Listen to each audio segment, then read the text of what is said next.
Hi, I'm Bruce Roth, and my guest today is Dave Horwedel, the founder of Torchlight Tax, and he's also an enrolled agent.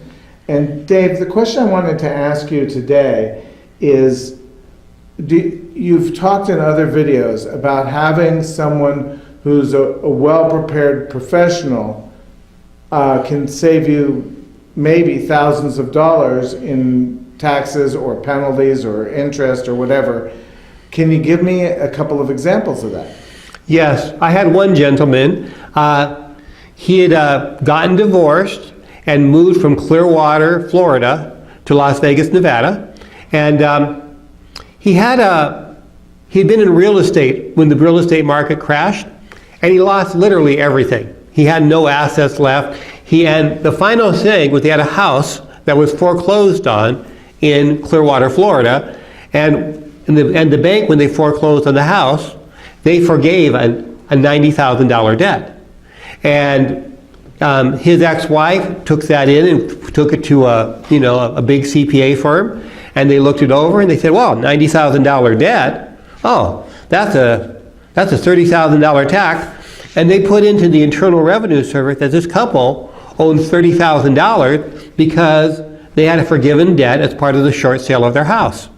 But in actual fact, if they had asked the question, are there any circumstances in which a forgiven debt is not income, they would have discovered that under bankruptcy, insolvency, or with your personal home, that it doesn't count as income. And this property was all three of those? No, it was insolvent. It had been their personal home, but it was arguable because they'd been out of it for many years. Okay. Because it's over two, it's not personal anymore. But the insolvency point, they were definitely insolvent, and I'm going to have to, he's going to have to file an amended tax return, but he's going to get his $30,000 back. But had he known and asked that question, the billing never would have occurred.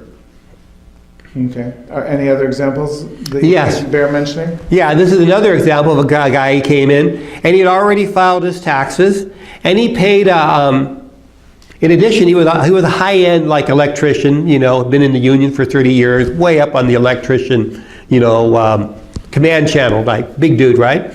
Making hundreds of thousands of dollars. And I asked him, looking over his taxes, well, you work in Las Vegas, why are you paying taxes to California? And he says, well, that's where my firm is.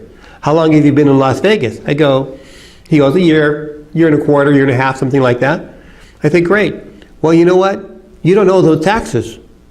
If you're in Las Vegas, you're working in Las Vegas, you live here. California, by California law, they only tax working men's income when they're actually working in California. So had he known that, he would have been able to save that $11,000, which, we did do an amended return, you will get the $11,000 back.